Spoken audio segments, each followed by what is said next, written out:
Welcome to the latest Paddock Pass podcast. We're going to be dissecting the Gran Premio Michelin de la República Argentina. My name is Adam Wheeler. I'm joined by David Emmett and Neil Morrison. It's very late for us, Dave. We're also preparing the trip to Austin, of course, this week. So it'd be great to finally get to a MotoGP race. A positive COVID test basically counting me out of Qatar. So I've been biding my time since then. And then you're on an early flight tomorrow, making your way to the United States. Whereas Neil, you're already halfway there in Buenos Aires. So Dave, are you all packed? All packed except for the podcasting gear. Okay. Well, I'm glad you didn't pack that before you started doing the podcast this evening. And Neil, how? It seemed like a good idea not to do that, to sort of keep it out, because otherwise it might have been a bit tricky. Neil, I really want to know if you arrived to Buenos Aires okay, or if there was a delay on your flight, or whether your suitcase is currently, 36 hours delayed. What's the situation? Well, I'd just like to correct you. First of all, you said I'm halfway to Texas already in Buenos Aires. I think I'm 1 way and a half there, because it didn't seem like halfway when I was coming to Argentina. But yeah, no, I think I've arrived in Buenos Aires without any drama. I'm kind of touching wood at the moment because things have gone rather smoothly today, and that is making me worried because it's not normally like that. But yeah, so far so good. I've got my suitcase, everything's intact. So. Speaking of making it to places with no drama, I would just like to note that as we record this, I actually checked, and there is an Atlas Air 747 on the tarmac at Tucumán Airport currently being loaded. So it looks like there might be motorbikes in Austin next week. Fingers crossed. The flight still needs to get there. But anyway, welcome to the podcast this week. Like I mentioned, we are going to be talking about round 3 of 2022 MotoGP, right before round 4, of course, in the USA. The Paddock Pass podcast is presented by Rental Street Components. There's over 800 street fitments for handlebars, bar mounts, clip-ons, brake pads, chains, and sprockets. So it's not just a company about handlebars. There's loads there to get into. Have a look around. You own a street bike, not just off-road. There's literally tons of stuff in the catalog to check out. We're also supported thanks to Fly Racing. They've got a comprehensive street collection of gear. We've got some of the stuff already. We're testing it. David there is modeling the hoodie for those who are watching the video on YouTube. Thanks, Dave. Very comfy. You need to brush up on the catwalk skills, I think. Anyway, listen, much ado about nothing. What was your moment of this Grand Prix? Because there's enough to talk about. Of course, a certain black motorcycle took the win, a rider who polarizes opinions in terms of whether he's any good or not. We've certainly talked about Aleix Espargaro's credentials as a Grand Prix winner, a potential Grand Prix winner on this podcast over the last year or two. So let's get into it. First of all, Neil, what was your kind of big takeaway from this race? My moment of the weekend was the clash in Moto2 between Celestino Vietti and Fermin Aldeguer. I think that was probably the pivotal moment in that race, and probably the most disappointing one, because as much as I like Vietti, I was really intrigued to see just how far Fermin could take it. I mean, he took his first pole position in Moto2 on Saturday, becoming the youngest rider in history by over a year to take pole in Grand Prix Racing's intermediate category. And he looked like he was going to go the distance in the race as well. And I feel that unfortunate clash coming out of turn 13 deprived us of what might have been a fascinating battle between the two, because certainly earlier in the day in the warm-up session, those were the two guys that looked like they were the pick of the field, Vietti and Aldeguer. So I think we can certainly say that was the official arrival of Fermin, and I think there's going to be lots more performances like that to come. Neil, you've seen a lot of Moto2 over the last couple of years. I think, I can sum up or I can make a question on behalf of a lot of people listening to this podcast, but who on earth is Fermin and where did he come from? Fermin Aldeguer is from Murcia, the same region as Pedro Acosta in Spain, the south east of Spain. So whatever is in the water or has been in the water there for the past 17 years, can they maybe ship that over to Northern Ireland or maybe even Barcelona, and maybe put it on my dinner table. Yes, he's a young kid. He's the reigning European Moto2 champion. He won 9 out of 11 races in that class last year, and then performed in the Moto E World Cup last year. I think scored a pole position, had a couple of decent results as a 16-year-old. Also had a couple of replacement rides in the Moto2 World Championship last year and was seriously impressive. I think he finished in the top 10 in his very first World Championship appearance at Mugello last year, and he had just turned 16. So, I mean, the kid looks like he really is something very special indeed. Yeah, I mean, he wasn't just faster than people in qualifying. He was, considerably faster. So I think he's going to be a name that we'll be talking about a lot in the future. It's not just Pedro Acosta as the kind of the young rookie to look out for in the class. I think Ana Carrasco is from Murcia as well. So there's a fair number of people sort of coming out of there now. A question: do we think Vietti deserved a penalty? I mean, do you think it was just a race incident, or was it worse than it looked? For me, I have to agree with Remy Gardner's words in his debrief when he said that, I think Vietti has to have a look. At the very least, he's gone slightly offline and he's veering back onto a certain racing line. And he has to really have a little bit of awareness of, who's around him, how close the others are. I don't think it's worthy of a penalty, but I think it's definitely worthy of a slap wrist, or at least a question, perhaps a small interrogation as to what his intentions were. It was a pretty scary crash. I mean, it was a very kind of dramatic, I guess you can say. Quite a couple of spirals there for me, but yeah, it was a close incident. They need mirrors on these bikes. I think a penalty would maybe be harsh, but it's one of those corners, isn't it, in turn 13 in Termas, where if you do go wide and you try and cut back onto the line, there is a chance that someone close behind might be right there. I think we saw that in the Moto3 class as well with Masia and Mino. But I don't know. I think it would be a little harsh for Vietti. I mean, yeah, okay, he could have maybe looked over his shoulder, but we're talking about split seconds here. So I think, yeah, slap wrist perhaps, and maybe a bit of a talking to, but penalty, I'm not so sure. My moment of the weekend was that quite sumptuous move in a pulsating Moto3 race right at the end by Sergio Garcia, because that, to even have Dennis Foggia, congratulating and giving him props, a couple of meters beyond the finish line, really pretty much said it all. I think he measured that move to perfection. And I mean, there was barely centimeters or inches in it. It was incredibly tight, but just the way he executed that and, found the room on the inside of the Honda and gave the gas rider victory was something pretty special. And probably also, credit to Ayumi Sasaki as well for making a similar kind of maneuver and getting that third step on the podium. So that's what stood out for me. Any thoughts on that move, Dave, before you tell us what was your main pick? It was that sort of last corner. There was a couple of really just outstanding moves there as well. There was in Moto2 as well. I think Ayagura on Aaron Canet, a perfect brake check. Just absolutely, or not brake check, a perfect block pass, getting through, sticking his bike right in front of Canet, stopping Canet from, giving Canet nowhere to go except sort of to ease off and let him pass. And Garcia, I really thought that Garcia had lost that, and to get through to make that pass was just exceptional. It was great to see. It was an interesting Moto3 race. It wasn't just sort of all go mental to the last lap and then it's the sort of the biggest idiot out of the last corner who wins, and the Moto2 race was pretty good as well. So yeah, all round, I think a good weekend.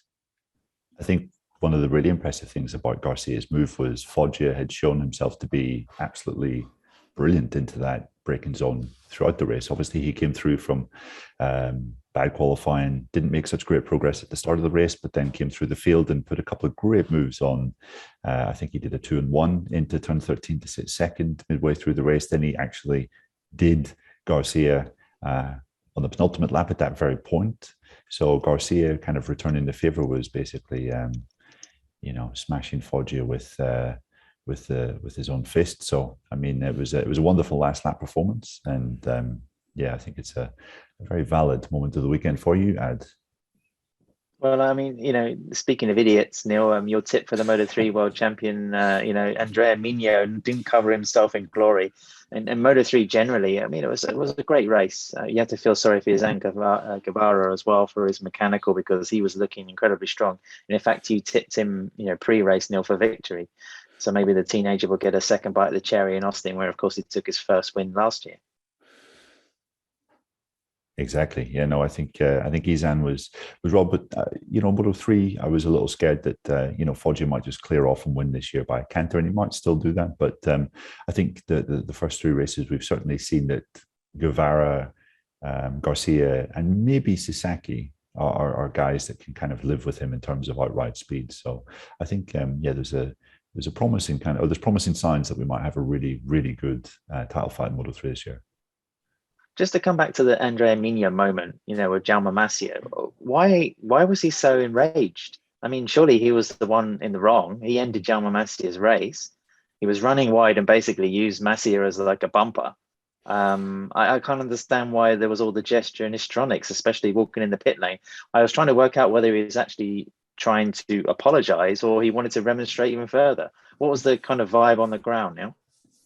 I think he wanted to maybe remonstrate even further, just because he gave him a very sarcastic wave when Masia was coming into the pit lane to retire from the race, and then he went and hung outside the garage, and it looked as though Akiyao was acting as mediator, or maybe he was acting as a kind of a part-time heavy. That is also possible.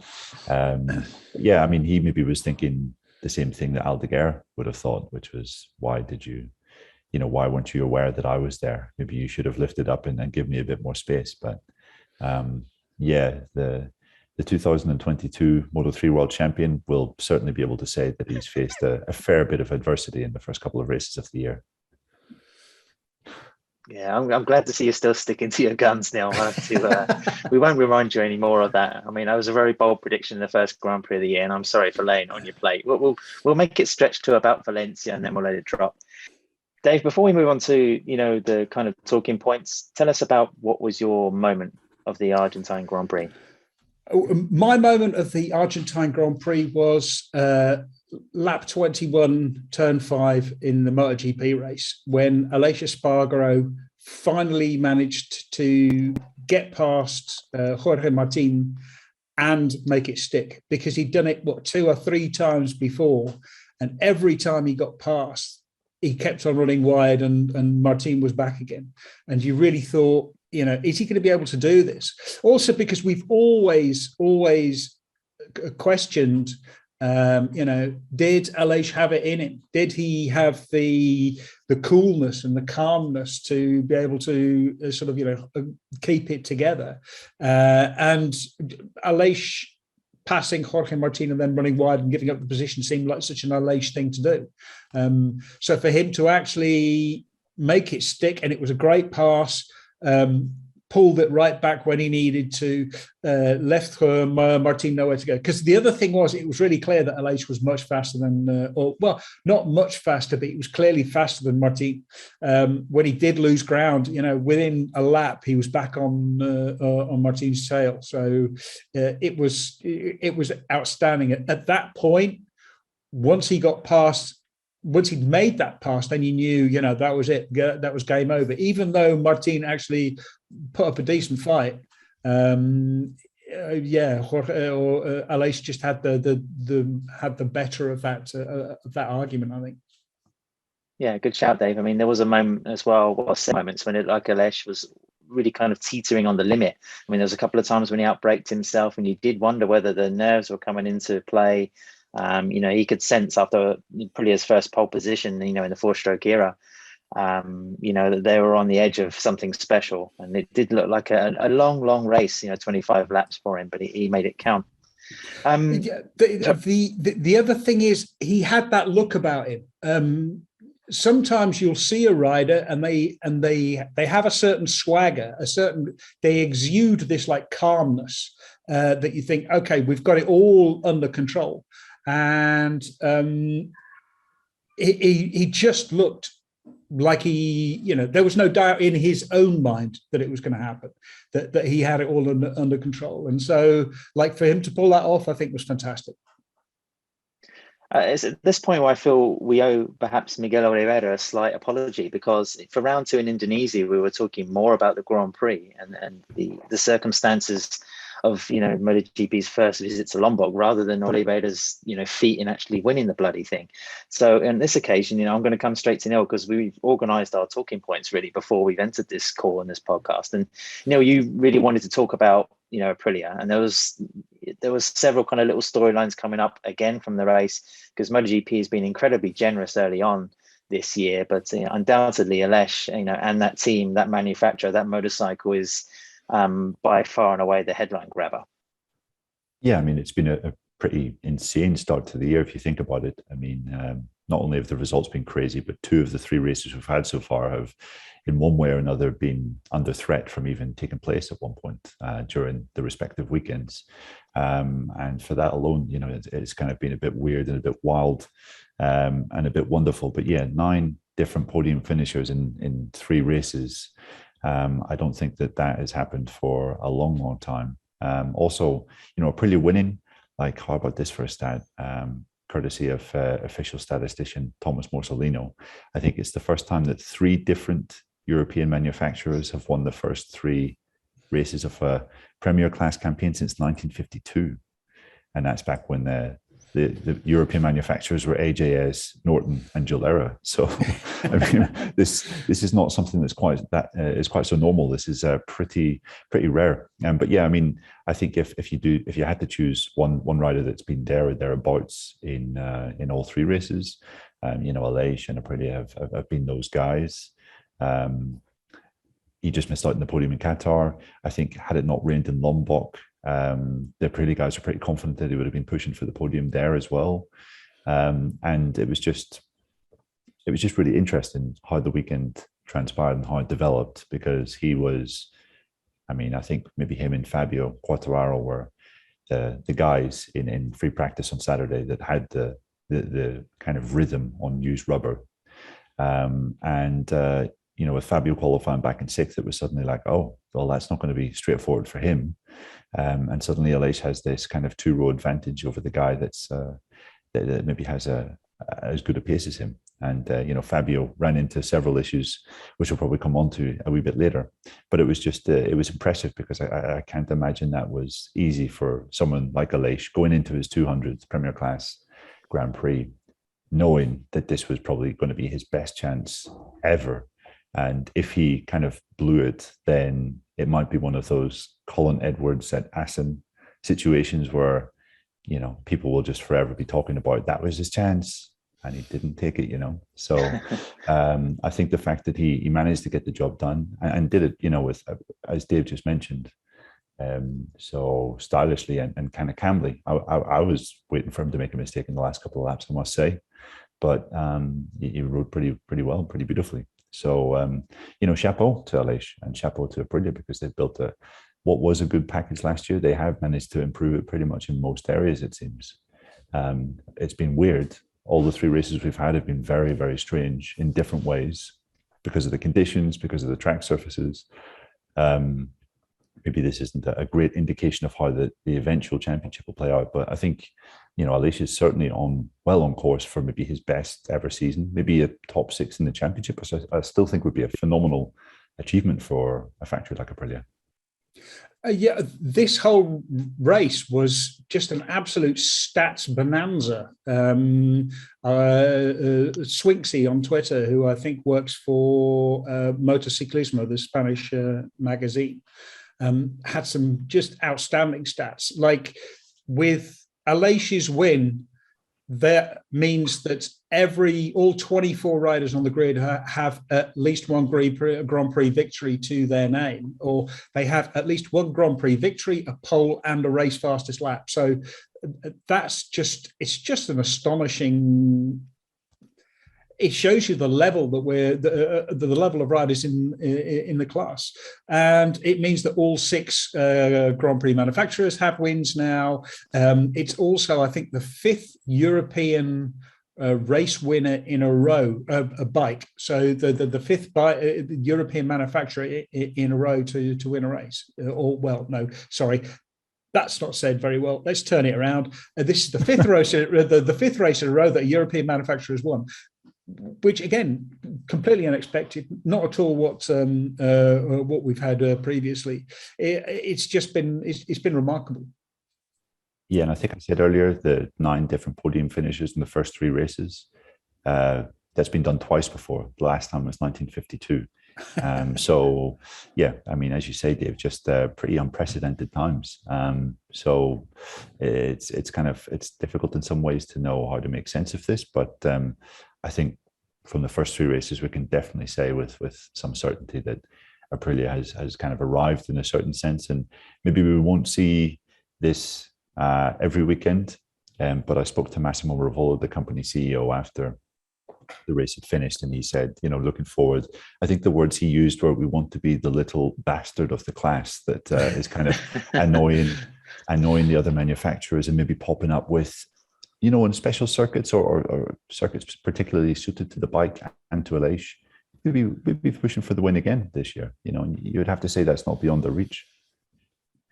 Do we think that Aleix might have shot his bolt?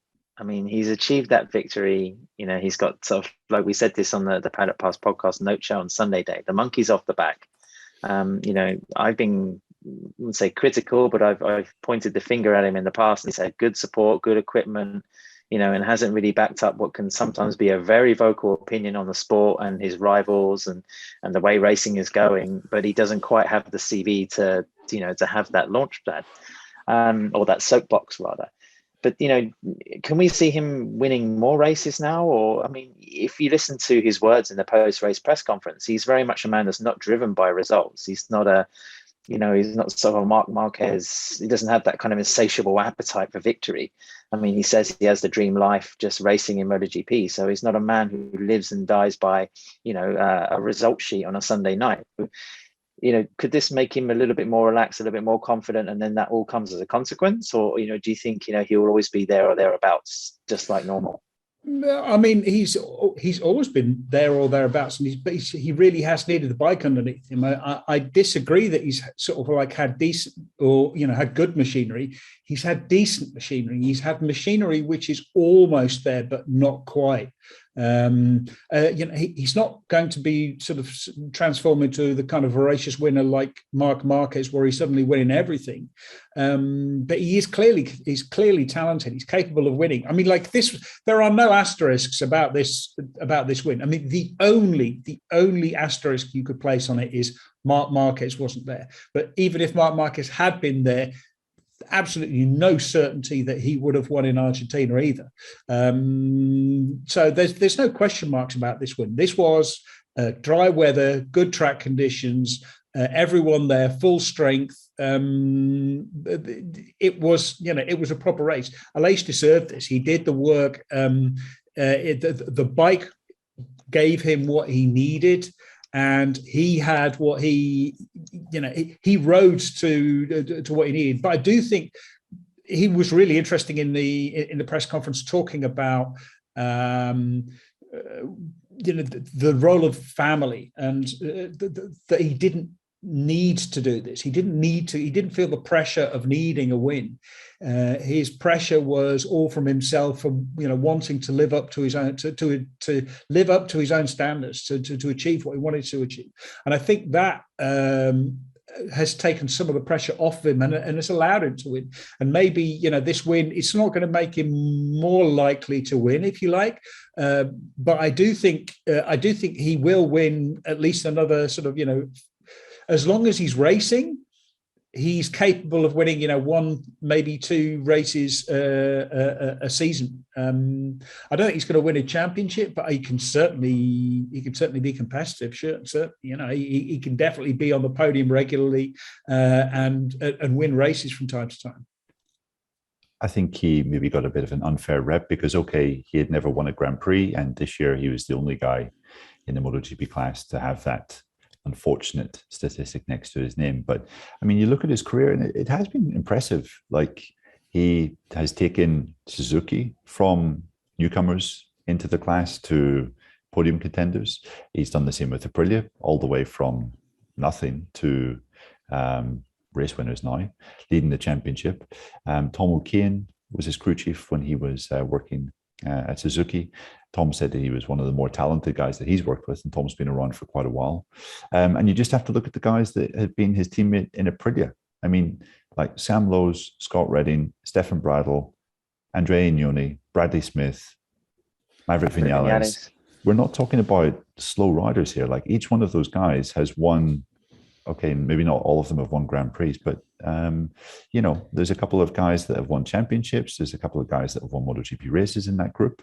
And he has outclassed them all. You know, he's been head and shoulders above each one of those teammates whenever they've come to Aprilia. And, you know, I thought Sunday was interesting again, because previously when Aleix was in a position where you thought, oh, wow, he might actually be able to win here. Like, I'm thinking, for example, the first race of the year when he was with the Forward Yamaha in 2014, he had a great preseason and he went into Qatar, maybe as one of the favorites to win. And then he messed up qualifying and almost his nerves got the better of him. And then when he was on pole at Barcelona with the Suzuki, you thought, oh, wow, maybe this could be the thing. And, you know, it just didn't work out. He had a sort of average result on that occasion. But, you know, I think how he handled it just showed how far he has come since then as a rider and kind of as a competitor, that he was able to take that pressure and perform despite the spotlight being very much on him. So, yeah, fair play. Yeah, I think he just, the fact that he hasn't really come that close before, has he? I mean, like we said, there have been moments when he's looked likely, but there's never been like a really consistent hard push for a win. And also, he always has struggled to shirk that B rider tag, whether it was Vinales or Iannone. It was always a feeling that he was there to develop the bike or to mold the team together, or, you know, and that's also something of great credit to him, that the Aprilia now is in a position where it's won a Grand Prix. It can attract a rider of somebody like Vinales' undoubted potential. You know, he must take a lot of plaudits for that. But, you know, I think maybe the problem is as well that Aleix can be quite a divisive character. You know, he's obviously very outspoken, like I mentioned. I think people either like him or they kind of treat him as a little bit of a, you know, somebody who shouts a lot and doesn't really back it up. And I think, you know, if you just look at the, you know, the MotoGP Amazon series, you know, he was picked as one of the lead kind of protagonists and keeps popping up throughout, purely because he is so expressive. You know, I mean, MotoGP does need characters like that. And of course, for journalists or for writers, he's great fodder for, you know, information or opinions. But it feels like at last, you know, he's kind of, to take a cliche, nailed the colours to the mast. He's justified his presence. And, you know, yeah, I mean, Dave, you mentioned the point about machinery, but he has been a factory rider for what, almost a decade. So, you know, I think to get into that position, you either have to be shit hot at developing things behind the scenes, or you bring the results. You know, I don't think you can really keep that position, keep those contracts, you know, without bringing like a package to the show. So, you know, he's done it. I just wonder how much more we can see from him. Yeah, but I don't think he's never had a complete package. He's always had to work on the package, you know. So he was with Suzuki when they first joined. He was brought to Aprilia to sort of, you know, move the project on into the next step quite early on in the project, because they only really, you know, they really started in 2015 with Marco Melandri, which was hilarious. It was hilarious. It was hilarious for everyone except for Marco Melandri, because it was generally, yeah, exactly. I honestly have this really sort of strong memory of Valencia, the Valencia Test 2014, I think, when we were. I mean, the Valencia Test. Everyone is tired. Everyone is really fed up. No one wants to be there. Everyone wants to be at home. It's been a long season. You've had a full, you know, weekend of racing, and then you've got a bloody test on Monday and Tuesday, and then going down to see sort of Marco Melandri, and just sort of going down where you could feel you could feel your soul escaping your body, because it was such a disastrous. it was like he was surrounded in this little black cloud of gloom and doom, which he managed to exude and infect the rest of us with. And you came away sort of, you came away semi-suicidal every time you spoke to him, and you thought, well, this is not really going to end very well, because he'd been taken off of basically a championship winning superbike and stuck in MotoGP. And the only reason he was there was because he had a contract to be racing he had a contract to be racing for Aprilia, and Aprilia had decided to switch from World Supers to MotoGP. But it was like I say, it was quite funny, and it didn't last very long. I think by mid-season he was gone. He'd managed to get out of his contract, and Stefan Bradl took over, I think. Yes, it's not very memorable. But just one last quick point while we're on this topic here. I mean, Dave made that point there. I think there was a kind of a time in MotoGP where you thought, like, what, like, Aprilia have got the resources, and there's clearly like some, Romano Albesiano, the technical guy, is clearly a very capable engineer, like very capable, very smart guy. But you just thought, what? There's something. It didn't always add up. It didn't always logically make sense what they were doing. Like the Melandri thing, that's one instance. The treatment of Sam Lowe's, that was not really. It wasn't nice, and it wasn't professional. And it was just. I thought it was counterproductive to the whole operation. Scott Redding as well. There were lots of examples through those years where you thought they haven't really got their house in order. But Aleix said in 2018, the end of 2018, when they hired Rivola to be their CEO, and that basically just allowed Albesiano to focus on the engineering side. And that seemed to have just really, Aprilia's just gone on an upward trajectory from then. And I know 2020 was difficult, but aside from the kind of 2020 season, which was in part influenced by the pandemic and kind of a freeze on aerodynamics and things like that, it's largely been upwards. And I think Rivola has to take a great amount of credit for that, because if you've watched the Amazon series, just how he kind of manages Aleix, how he got the factory to come around and be warm and welcoming to Maverick Vinales. You can see he has a real impact on the emotional and human side of the riders. So I think he's been very influential. Well, up until Argentina, if someone said Aprilia to me in MotoGP, I always think of that Cube motorcycle and how wonderful it looked and how poorly it worked. And of course, how Colin Edwards turned it into a proper Texan barbecue. I think it was at the Saxon Ring, wasn't it? It was, down the hill at the Saxon Ring. Just Colin Edwards bailing out because the thing was very, very on fire. Also, it made the most wonderful noise. It genuinely, it's the best sounding motorcycle. I mean, it sounded like it was trying to kill you, and of course, it actually did. Well, in a very rare, moment, or I can say, chance that Colin's actually listened to this podcast. We're not picking on him, by bringing up Assen and at the time that he almost fried his balls on the Aprilia. But don't worry, Colin. We're heading to Texas, so we will happily buy you a beer for any kind of defamatory comments that are popping up in this podcast. We're going to get back to some more slander right after this ad break, so stay with us.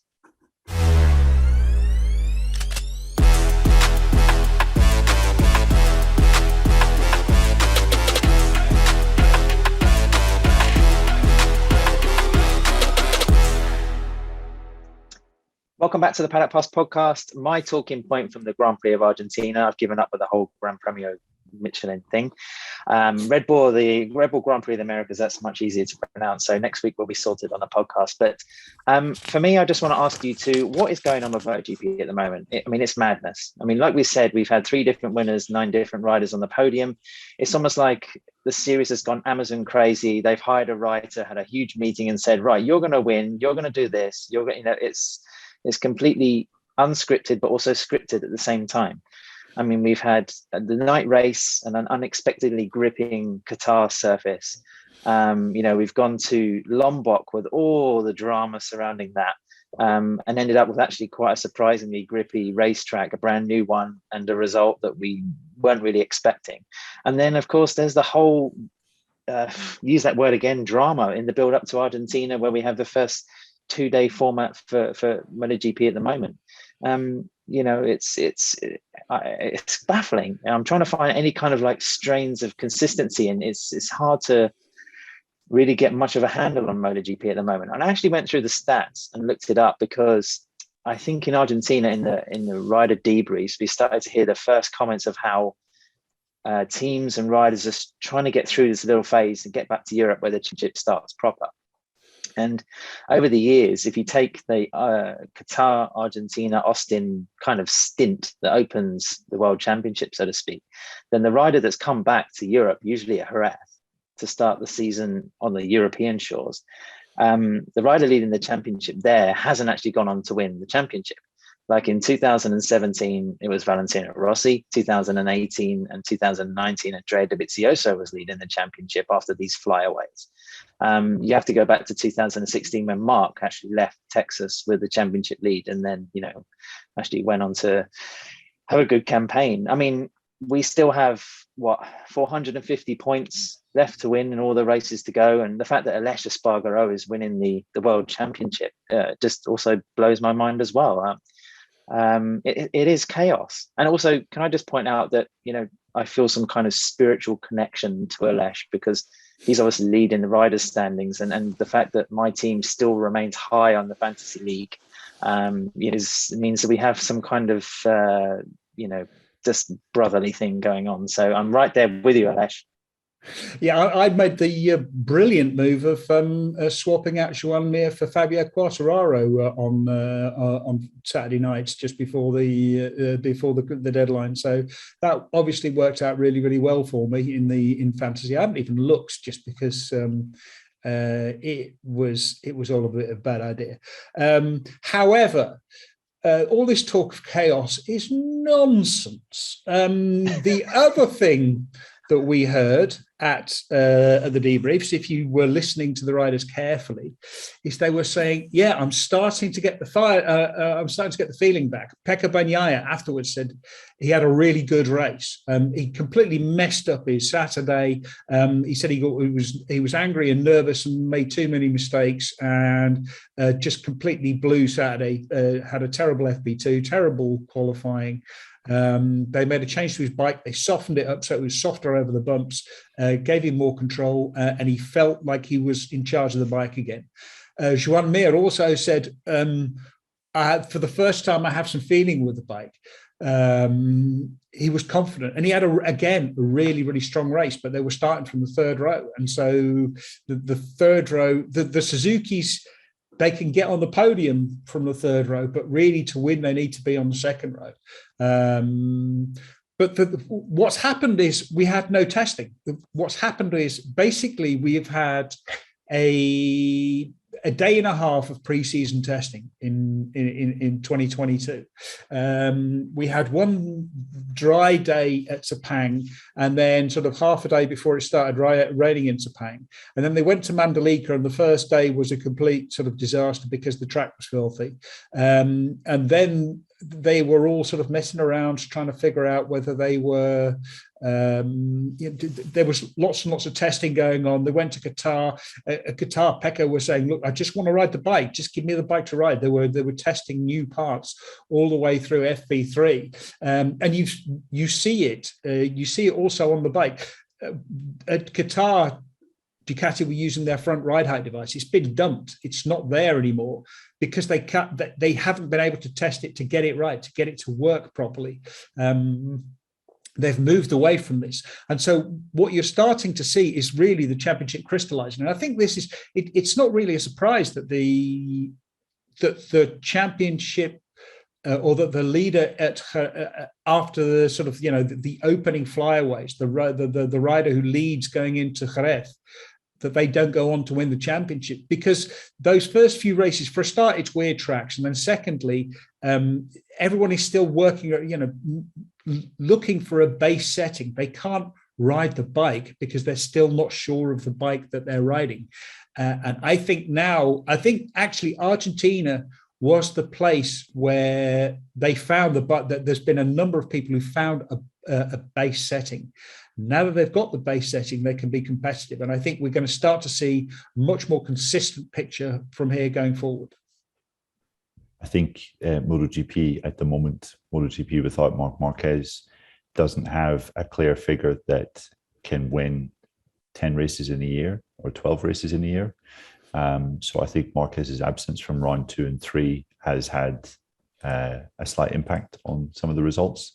I also think we've had 3 of the most random settings for Grand Prix, in that, Qatar, you've basically got 1 free practice session at night or at dusk, whenever the race is going to be, before you're into free practice. Well, 2, I guess. Okay, FP2 and FP4 before you're into qualifying. So it's always quite difficult to understand what's going on there, especially without testing at the track prior to that. We've spoken about Indonesia and Michelin's tyre allocation design from 4 years ago. That just threw everyone off.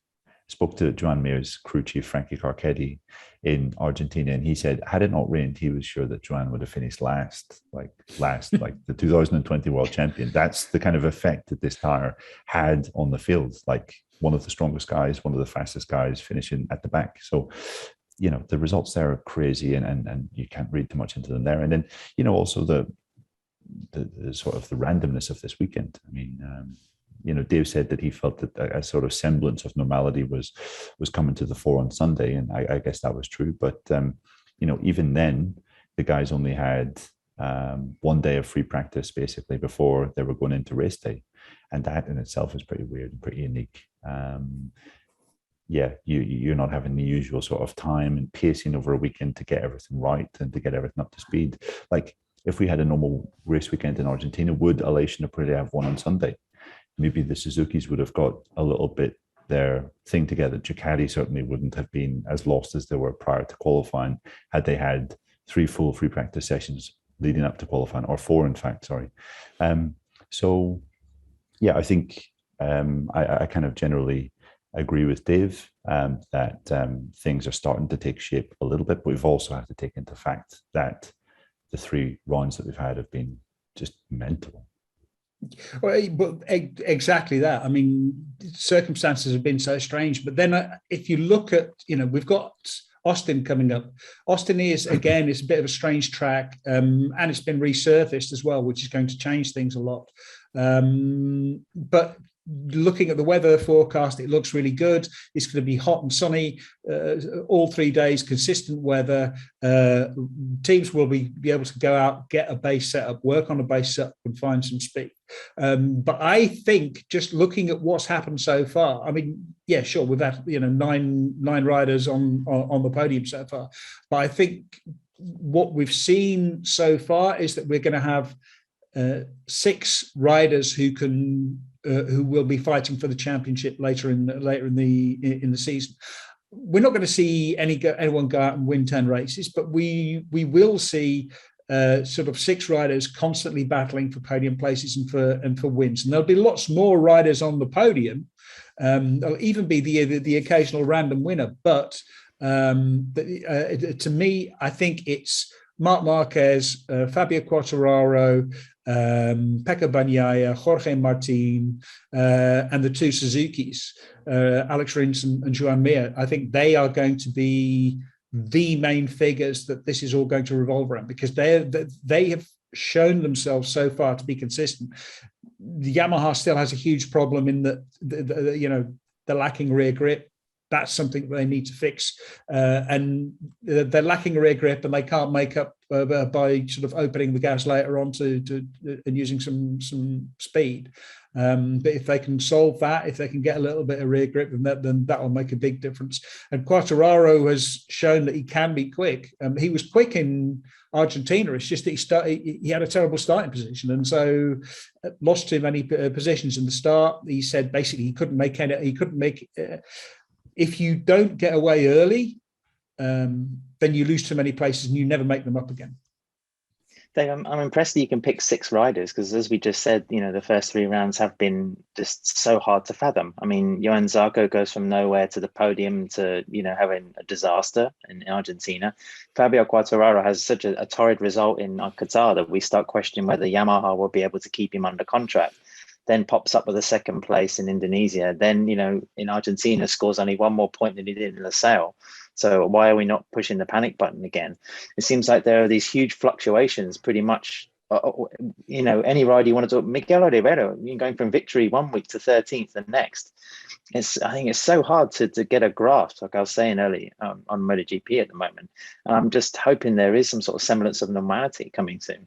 I don't know whether you feel the same, but it's very disorientating not to have one kind of clear package. Well, I guess you can say Aleix Espargaro because he's winning the championship, but not to have one clear, identifiable marker there, because we're so used to Marquez, or we had a hint that Fabio Quartararo would be able to assume that mantle, but then obviously he's like you'd be saying with the grip issues, Yamaha are having their own troubles. But I think that Quartararo, I think Quartararo is clearly the best Yamaha rider. He understands the bike. He knows how to make the bike fast. But I think the bike is a problem.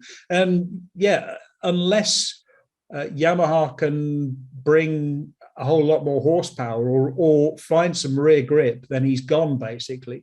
There was a few times, we were once again asking about his contracts, and he was sort of saying, I'm saying nothing, which means, or I think someone asked him, have you had any offers? And he said, I'm saying nothing, which is a PR speak for yes. So yeah. I've had many offers. Exactly. That's right. Yes, translation services available on request. So yeah, and honestly, the Yamaha, like I said, if they can find some rear grip, then Quartararo is going to be able to be competitive. But to me, these are the riders who have shown themselves to be most consistent last year and this year, and I think they can put it together. Alex Rins, for example, I think Alex Rins seems to have made a step. He seems to be much calmer. He's not throwing the thing away all the time.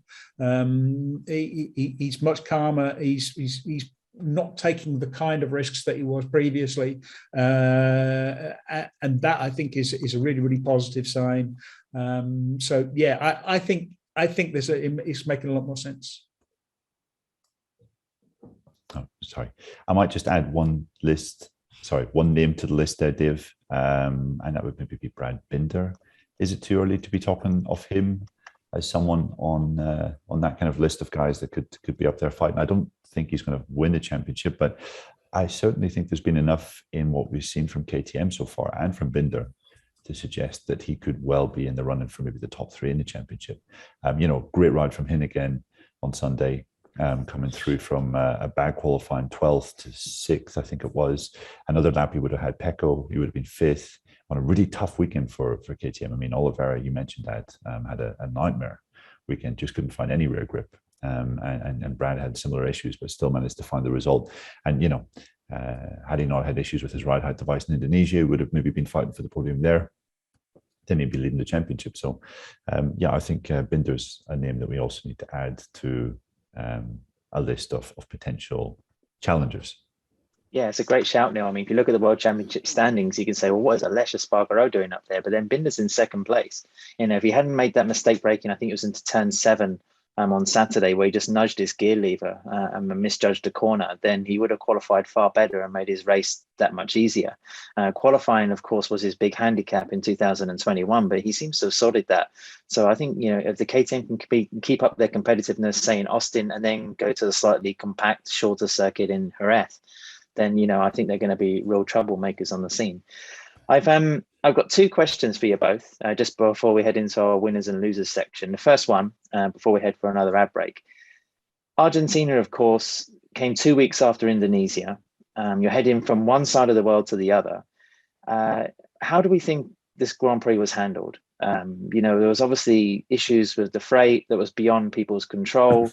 Neil, you were on the ground and you were sending us messages in Indonesia that you thought that the asphalt was breaking up, that the track was looking very sketchy. There was lots of question marks over whether the Grand Prix would even go ahead if it hadn't have rained. You were keeping us informed in Argentina, saying, there was a chance that the bikes and the equipment that was missing might not turn up and there might not be a Grand Prix. It just seems very, very sketchy. I thought Dorna, there's only so much they can do about a broken aeroplane, of course, but to put Carmelo Espeleta in front of the cameras and give a justification and a reason for what's happening, and to be able to say things like, they're soon, well, next week they're celebrating 500 Grand Prix of working together with the MSMA and IRTA and the FIM to be able to say, look, we've had 499 Grand Prix, largely without any kind of problem like this. I mean, it does kind of justify it to an extent, but was there a feeling knowing the paddock that, it was kind of a little bit like amateur hour again? It's like, what's going on, guys? I think there was more understanding for this situation, just that maybe world events have taken hold and have made freighting equipment around the world that bit more difficult. Obviously, the COVID-19 pandemic hasn't helped that regard either. I thought, that the track had basically been, the pit complex and stuff had been rebuilt. The facilities were all in pretty good shape for a track that is used so infrequently. The track surface was actually quite good. We saw pretty fast lap times from the start. So I think, obviously Friday was kind of crazy and strange, but I think how the rest of the GP was handled was done quite well, I must say. Did you get any sleep? No. I mean, I was. I hear like downtown Termas is probably akin to Jerez. You don't want to be staying downtown Jerez, on a Grand Prix weekend in Spain. Yeah, Jerez 30 years ago, I think, is probably an apt comparison. I was in some of the Dorna lodgings, which was great because hotels in Termas do not come cheap. I can tell you that. But I was rooming with a man who snored pretty heavily, and I couldn't even really hear his snoring. Such was the racket outside of revving engines. And I didn't think Dave went to Argentina. Yeah, no, thankfully it wasn't Dave. But yes, it was quite a racket, quite a bit of carry on. So looking forward to in a nice quiet part of Buenos Aires at the moment. So yes, tonight's kip will be exemplary. Yeah, I don't think you can blame too much of this transport problem on Dorna because they had two planes break down. I mean, the reason that they were stuck with the second plane was because the first plane had already broken down, and then they tried to they had to get this other plane, and that one broke down as well. That was the unusual circumstance. I mean, if you were being really quite mean-spirited about it, you could say the flight cases are all configured to go in 747s. And there are the 747s which are still flying are all quite old. They're at least, I think, 15, 20 years old. The ones flying the freight from Argentina to Austin are they're about 20 years younger than the ones that we were flying the stuff from Indonesia to Argentina. So there's more of a chance of them getting there. But I think that it is F1 have reconfigured their flight cases. They've changed their flight cases so their flight cases fit in 777s. 777s are the much newer airplanes. There's much more of them actually flying as well, which means there's basically there's more companies which fly this. It means you've got a greater choice of suppliers, and if one falls out, it's easier to if one breaks down, it's easier to find another one to replace it. So that I think is making a difference. But then even F1 have been suffering transport problems as well. There was a bunch of people who had their stuff arriving late in Australia for the season opener. So there's so much of this is beyond the outcome. If Vladimir Putin hadn't gone insane and invaded Ukraine and tried to kill everyone, then maybe we wouldn't be having this conversation. And you can see how much attention Dave pays to F1 because they didn't actually start the season in Australia, Dave. Oh, well, there you go. all I know is they're in Australia. Well, the plane got really lost and just landed, in the Middle East somewhere. So, that will do. We're going to fly our way into another ad break, but when we come back, we'll be in the last section of the show. No problem with our freight for the winners and losers, and the last big question to handle before we head to Austin.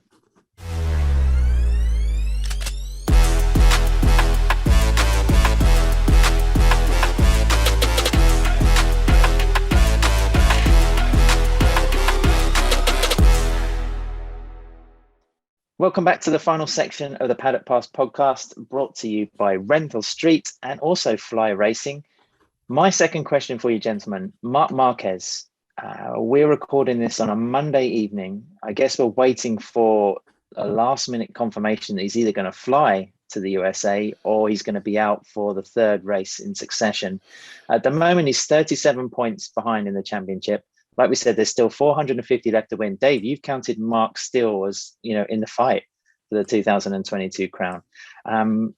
Does he need to be in Austin this weekend, considering this is also one of the traditional Marquez strongholds, isn't it? I mean, it's kind of up there a little bit with Saxon Ring in terms of, his prolific results in the past. What are the opinions? Yeah, I mean, he's won every race here but one, and that was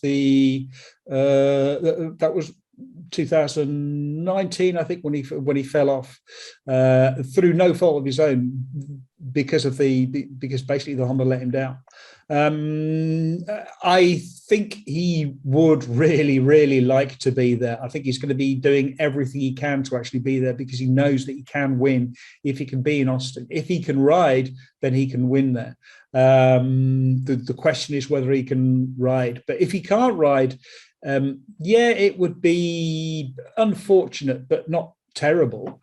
It wouldn't rule him out of the championship, because the point is, I mean, look at the championship standings. I think who is leading is if I could just pull them up a moment. 45 points, Dave. 45 points, yeah, 45 points for Aleix Espargaro. I mean, Marc's on 11, 34 behind. So yeah. 37, it's 34. Yeah, Fabio Quartararo is on 35 points. I mean, Fabio Quartararo, you would expect to be in the championship hunt. Pecco Bagnaia is only on 12 points. That's the championship favourites. Even Brad Binder on 38. If Brad can really become competitive this year, it's not out of reach. It's quite easily doable for Marc to gain that. If he can go on a decent. If he can find that consistency, winning when he can, podiums when he can't, or podiums down to 4th, 5th position when he can't, then yeah, I think absolutely he can still win this championship, even if he can't turn up in Austin. I don't want to make this podcast old before it's published still, because we could get news from Marc any moment now. He hasn't been motocrossing. We haven't seen any kind of social media activity that he's almost ready to go. But I mean, do you agree with Dave? I mean, is Marc Marquez still part of the show? Oh, he's still part of the show for sure, 100%. I think the reaction to this latest misfortune has been, largely positive after obviously the first 2 or 3 days where he was down in the doldrums. But I think the fact that it's dissipated and is dissipating is, he's been posting recovery photos and videos on his social media channels, which gives you the impression that he's focused right on the job at hand and getting back healthy as soon as possible. I have no idea whether he's going to be back this weekend or not, because it's not really in his control, is it? It's not something that he can sort of wing. It's not like a kind of a busted shoulder that he can just say like, oh, well, I'll block out the pain. If he still has signs of double vision, then he's not going to be here. So it's not really down to him. Let's see. But I absolutely agree with Dave. Even if he's not in Texas, I still wouldn't rule Marc out for the championship this year. Well, with all the joy of a Somkiat Chandra Park Ferme interview, we're going to go into our winners and losers section of the Grand Prix of Argentina. May that man always finish on the podium in Moto2 for the rest of the year. That's all I have to say.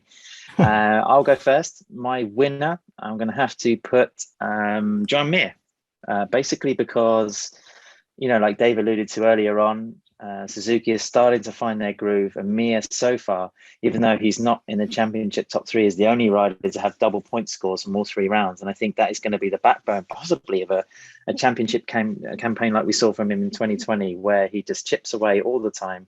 That kind of sudden weakness in 2021 of not being able to qualify very well seems to be a little bit addressed for 2022. And I just think, like I mentioned in the podcast before, he's riding better than ever. And, we will see a very strong Joan as the season goes on. So he was my winner from Argentina. Neil? I think that's a good shout. I think Joan, for maybe the first time since the first race of last year, we saw Joan at the end of the race looking like Joan Mir, coming from way back and taking chunks out of the guys ahead and looking like the strongest guy on track. I mean, when was the last time you could say in a MotoGP race that Joan looked like the strongest rider on track? I mean, a long time ago. So I think obviously last year, his machine issues and lack of development from Suzuki's side was a contributing factor to that. But I thought, yeah, absolutely, Joan looked like the Mir of old at the end of that race. My big winner and from the weekend was Marc Marquez, because for some of the reasons we've just discussed, he's because he didn't have to fly all those hours to come. Yeah, he was like you two lazy sods sitting at home, marveling at us jet-lagged Denzians from afar. Who had basically revving GSXRs outside our windows all through the night while we were trying to sleep. Aside from that, also the fact that he's missed 2 races now, maybe he's going to miss 3, but there's still no real person at the front of this championship that has given the impression that he's going to break clear. I think if Fabio Quartararo had won the race on Sunday, you would start to think, okay, he's looking ominous. But Quartararo's Yamaha is beset by the issues that we saw in Qatar, and it's going to be beset by those issues all year long. So that's going to be difficult for him. And, Pecco, Bagnaia, Mir haven't exactly painted their or tied their colours to the mast, as you said earlier, just yet. So I still think, Mark will be looking at the weekend's action thinking, yeah, no need to really worry here. Dave? I think my big winner is the MotoGP rule makers. I mean, the fact that Aprilia won here, that Aleix Espargaro won here, is testament to the change in rules. I quit my job in 2008 to do this full time, starting 2009. And I think there were 18 bikes on the grid in 2009. There were 17 in 2011. Suzuki had announced they were withdrawing, so there would have been left with 3 manufacturers on the grid. There was only 1 Suzuki on the grid anyway. The Suzuki was all right, but it was never going to win a race. There were only really four riders capable of winning week in, week out. There were only really 5 competitive bikes on the grid. Well, there were 4 competitive bikes on the grid: the 2 factory Hondas, the 2 factory Yamahas, and then there was Casey Stone on the Ducati. That was it. And the way that the rules have been transformed, Carmelo Espeleta and people inside Dorna have been really smart and really clever to actually, they realized that the factories are great, but it's the teams who run racing. The factories have got the choice to pull out of racing. The teams, racing is what they do. They had to build on the teams. And so they put this structure in place to support teams. They created the claim reel teams, which became the open class, which then allowed them to introduce spec electronics, and then bringing in Michelin and bringing more financial support for teams, a price cap on motorbikes, on the price of leasing bikes. There's now a system in place which gives everyone a really, really good chance. And again, the concessions, the introduction of concessions, that just gives everyone a chance to catch up. We talked about this on the Paddock Notes show as well. The same thing happened with Suzuki.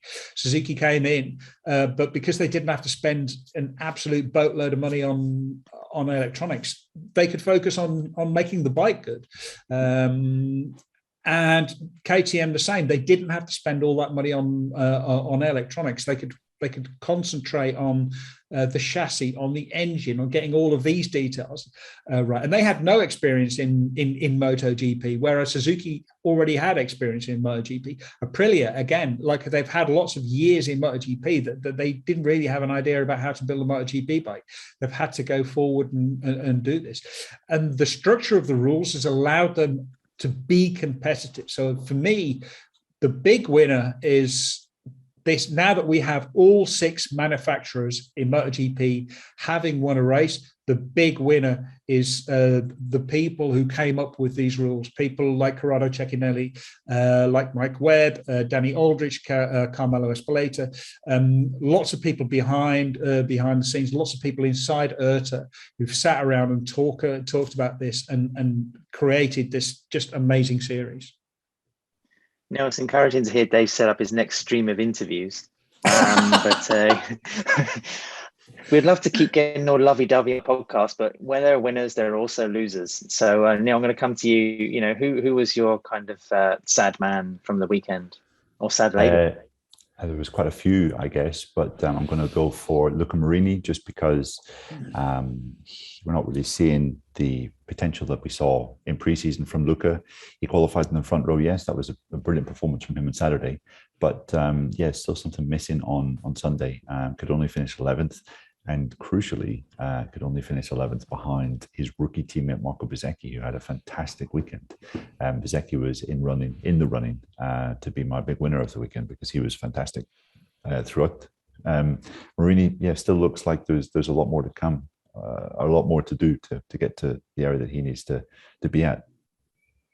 Was it Remy Gardner as well who said that he felt that Bezzecchi's adapted fastest out of all the rookies? It was. I believe he said that also on his debrief. Yeah, it seems to be flowing better with the Ducati. Yeah, let's see how keep an eye on that narrative as well. The championship within the championship. For me, the loser, I was tempted to pick Augusto Fernandez because Termes de Rio Hondo is a long way away just to go for a race that lasts barely 5 seconds, and I can't help but feel that was something of a dent in his championship aspirations, even though it's ridiculously early in the season. It was a mistake. It was a big crash, and it was just unusual to see, a Red Bull KTM machine spiraling out so early in such a graphic way. But I'm actually going to plump for Andrea Dovizioso because a rider of his reputation, a rider of his stature, to only have, I think, 2 points from the first 3 Grand Prix. He had the glitch with the front ride height device in Argentina as well. It's looking a little bit like a Michael Schumacher return to Formula One for Dovi. I can't really understand how he's getting much satisfaction or enjoyment out of that position in that team. I can understand him wanting to come back to MotoGP to, feel the adrenaline or to, feel like he's part of a project. But, at the moment, the way it's working with him, I just can't see how he's really loving life. Dave, your loser? My loser is Johann Zarco because he crashes out.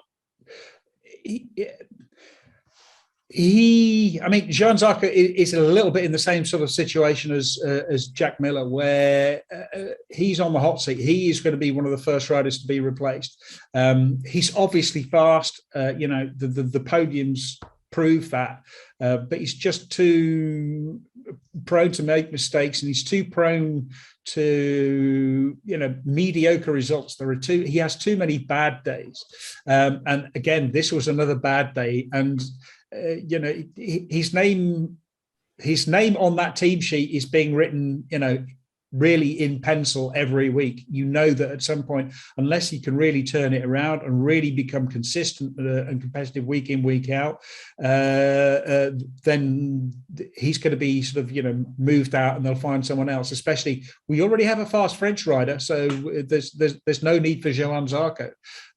He's clearly incredibly talented. It's just that he's not consistent, and this was once again demonstration of why he wasn't consistent. Guys, we're just going to round off this edition of the Paddock Pass podcast with our predictions for Austin. In a matter of days, we'll be in the paddock there in Texas. Marc Marquez may or may not be racing. If he's not, then is there one kind of clear rider? Is it going to be a Ducati track?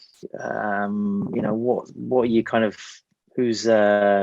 what's your favorite? Neil, you go first. Well, it's entirely dependent on the news, whether Marc will be there or not.